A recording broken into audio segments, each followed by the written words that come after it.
Tamil cinema நம்ம மறக்க முடியாத சீன்ஸ்க்கு பெரிய ரீசன் டீட்டெயில்ஸ் தான். அதில் ஒரு முக்கியமான ரோல் ப்ளே பண்ணுறது வெஹிக்கிள்ஸ். ஹீரோ என்ட்ரியில் இருந்தாலும் சரி, மாஸ் சேஸ் சீனில் இருந்தாலும் சரி, ப்ளஸ் எமோஷனல் மூமெண்ட்ஸில் இருந்தாலும் சரி, சில கார்ஸும் பைக்ஸும் படத்தோட ஐடென்டிட்டியாக மாறி போயிடுது. ஸோ அப்படிப்பட்ட ஐகானிக்கான சில வெஹிக்கிள்ஸ் தான் நம்ம பார்க்க போகிறோம்.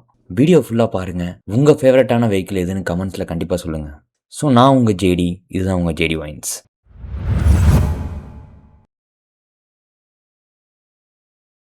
ஐகானிக்கான வெஹிக்கிள்ஸ்னு சொல்லும்போது இது இல்லாமல் இருந்தால் நல்லா இருக்காது. அது என்ன காருன்னு பார்த்தீங்கன்னா செவர்லெட் இம்பேலா. இந்த செவர்லெட் இம்பேலா எந்த படத்தில் வரும்னா கரகாட்டக்காரன் படத்தில். அது ஒரு ஐகானிக்கான காமெடி சீன் இருக்கும்ல, வேற ஒன்றும் இல்லை. இந்த காரை நம்ம வச்சிருக்கோம், இந்த காரை வச்சிருந்த சொப்பன சுந்தரி யார் வச்சிருக்கான்னு செந்தில் வந்து கவுண்டமணிகிட்ட கேட்பாரு. அது கவுண்டமணி போட்டு அடிப்பார் செந்தில். காரை நம்ம வச்சிருக்கிறோம், இந்த காரை வச்சிருந்த சொப்பன சுந்தரியை இப்ப யாரு வச்சிருக்காங்கன்னு கேக்குறான். ஸோ அந்த ஐகானிக்கான காமெடி சீன்ல வந்த அந்த கார் தான் இந்த செவர்லெட் இம்பேலா. இந்த படத்திலேயே ஒரு மெயினான கேரக்டராகவும் இருக்க மாதிரி இருக்கும், அதுக்குன்னு ஒரு தனித்துவமும் இருக்கும்.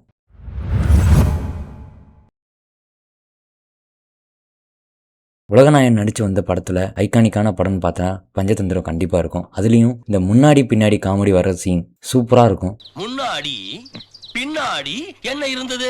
அது மேகியா? அந்த சீன்ல வந்த டொயோட்டா எஸ்டிமா லுசிடா தான் நம்ம பார்க்க போறோம். அந்த காமெடி நல்லா இருக்கிறதுக்கான காரணமே என்னன்னா, வேன்ல இருந்த செகண்ட் ரோ சீட்டை நம்ம ரொட்டேட் பண்ணி வச்சுக்கலாம். 180 டிகிரில ரொட்டேட் ஆகிறதுனால இந்த முன்னாடி பின்னாடி சீன் ஈஸியா ஒர்க் அவுட் ஆச்சு. ஸோ அதுதான் இந்த வெஹிக்கிள் ஐகானிக் லிஸ்ட்ல சேர்த்திருக்குன்னு சொல்லலாம்.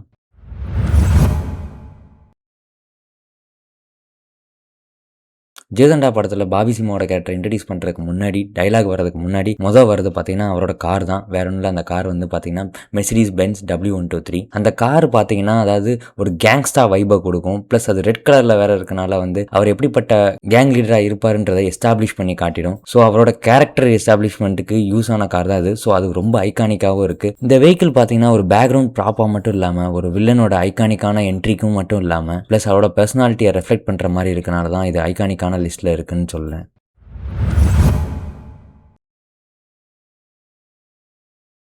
ஸோ அடுத்து பார்க்க போகிற ஐகானிக்கான வெஹிக்கிள் எதுன்னு பார்த்தீங்கன்னா வேற ஒன்றும் இல்லை, பைசைக்கிள். பைசைக்கிளாக எந்த படத்துலடான்னு கேட்பீங்க. அது வேற ஒன்றும் இல்லை, மெய்யழகனில் அந்த பைசைக்கிள் தான் கிட்டத்தட்ட மெய்யழகனோட லைஃபையே மாற்றுன்னு சொல்லலாம். ஸோ அப்படிப்பட்ட முக்கியமான கேரக்டரை கொண்ட ஐகானிக்கான வெஹிக்கிள்னு சொல்லலாம்.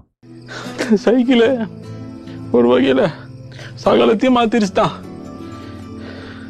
எங்கள் அப்பா சம்பாதிச்சது, நான் படித்தது, என் தம்பி காலேஜுக்கு போனது, என் கல்யாணத்துக்கு கூட அதெல்லாம் வந்து இறங்கினேன்.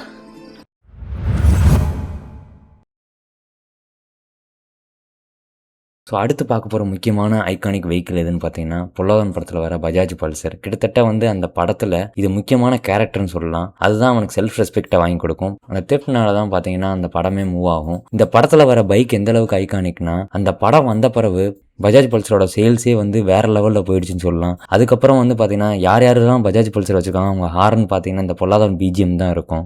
இப்போ கூட ரீல்ஸில் நிறைய பேர் இந்த பிஜிஎம் யூஸ் பண்ணி அவங்களோட பைக் எந்த அளவுக்கு லவ் பண்ணுறாங்கன்றத வீடியோஸாக போட்டுக்கிட்டு தான் இருக்காங்க. ஸோ அப்படிப்பட்ட ஐகானிக்கான வெஹிக்கிள் தான் இது.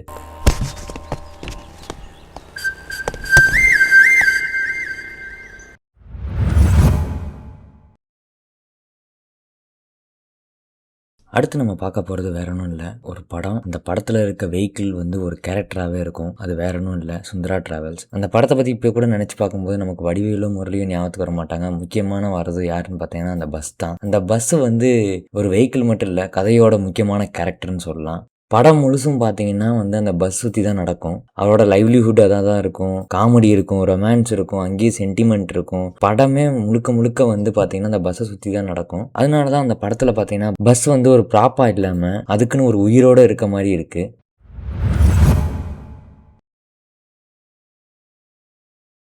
ஸோ நெக்ஸ்ட்டு பார்க்க போகிற படம் என்ன பார்த்தீங்கன்னா ஜில் ஜங் ஜக். ஸோ பல வருஷங்களுக்கு அப்புறம் இப்போ தான் ப்ரைமில் ரிலீஸ் ஆக போகுதுன்னு ரீசெண்டாக கூட நான் பார்த்தேன். ஒரு அருமையான படம், ஒரு அண்டர் ரேட்டட் படம்னு சொல்லலாம். அந்த படத்தில் வந்த முக்கியமான கேரக்டர் என்னென்னு பார்த்தீங்கன்னா அந்த பிங்க் அம்பாசிடர். ஸோ அந்த பிங்க் அம்பாசிடரில் தான் பார்த்தீங்கன்னா ஒரு முக்கியமான பொருளை வந்து கடத்துவாங்க. அதை சுற்றி தான் வந்து கதையே நடக்கும். அதை வச்சுக்கிட்டு என்னென்ன கஷ்டப்படுறாங்க, என்ன நடக்குது, எப்படி கொண்டு போய் சேர்க்குறாங்கன்றதான் கதையேவும். ஒரு அருமையான ஸ்டோரி. அதுலேயும் அந்த படத்துக்குள்ளே ஒரு படம் வரும். அந்த படத்தில் வந்து பார்த்தீங்கன்னா ஒரு பிங்க் அம்பாசிடர் ஆக்சிடென்ட் ஆகிற மாதிரி ஒரு சீன் இருக்கும். அந்த சீனில் வந்து என்ன பண்ணுவாங்கன்னா இந்த காரை மாற்றி எடுத்துகிட்டு போயிடுவாங்க. ஸோ அதுக்கப்புறம் நடக்கிறதெல்லாம் வந்து பார்த்தீங்கன்னா சூப்பராக இருக்கும். அந்த படத்தோட கதையை அடுத்த லெவலுக்கு கொண்டு போகுது இந்த காரு. ஸோ அதனால தான் இது ஒரு ஐகானிக்கான வெஹிக்கிள்னு நான் சொல்கிறேன்.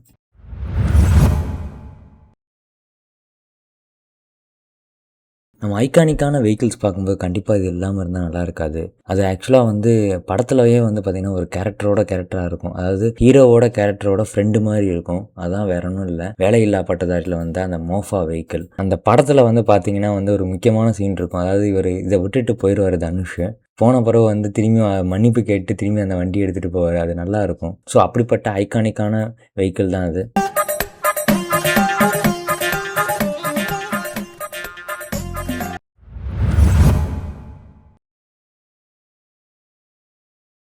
ஒரு வெஹிக்கிள் வந்து ஒரு படத்தோட தேர்ட் லீடாக இருந்தால் எப்படி இருக்கும்? வேற ஒன்றும் இல்லை, பையா படத்தில் வர மிட்சுபிஷி லான்சர் தான் வந்து நான் சொல்கிற வெஹிக்கிள். இந்த படம் தான் வந்து பார்த்தீங்கன்னா ஒரு லான்சர் கிரேஸியை உருவாக்குச்சுன்னு சொல்லலாம். அந்த டயத்தில் நிறைய பேர் செடான் வாங்குறதுக்கு யோசிச்சதுப்ப இதை பார்த்துட்டு நான் லாங் டிரைவுக்காக செடான் யூஸ் பண்ண ஆரம்பிச்சிட்டாங்க. ஸோ அப்படிப்பட்ட ஐகானிக்கான வெஹிக்கிள் இது.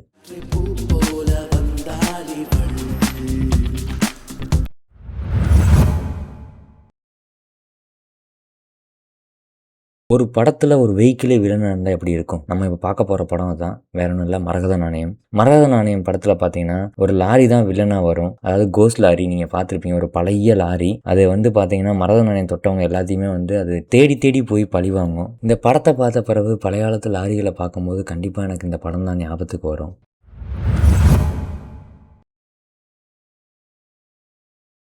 ஸோ நெக்ஸ்ட்டு பார்க்க போகிற ஐகானிக்கான வெஹிக்கிள்னு பார்த்தீங்கன்னா ப்ரீமியர் பத்மினி. இது 2 படத்தில் வந்திருக்கு. அதில் ஒரு படம் பார்த்தீங்கன்னா பழைய படிக்காதவன் படம். அதில் ரஜினி வந்து அந்த இதை டாக்ஸியாக யூஸ் பண்ணிக்கிட்டு இருப்பார் ப்ரீமியர் பத்மினியை. அதே மாதிரி இன்னொரு படம் பார்த்தீங்கன்னா பண்ணையாரம் பத்மினியில் வர ப்ரீமியர் பத்மினி. ரெண்டுமே வந்து பார்த்தீங்கன்னா ஒரு முக்கியமான கேரக்டராக இருக்கும் படத்தில். படிக்காதவன் படத்தில் எப்படி இருக்கும்னா வந்து பார்த்தீங்கன்னா லக்ஷ்மின்ற கேரக்டராக வந்திருக்கும். அதே மாதிரி பண்ணையாரம் பத்மினியில் ஒரு சென்டிமெண்ட்டாக இருக்கும். அவர் கார் ஓட்டணும்னு ஆசை இருக்கும், அதனால் ஆசையாக வாங்கியிருப்பார்.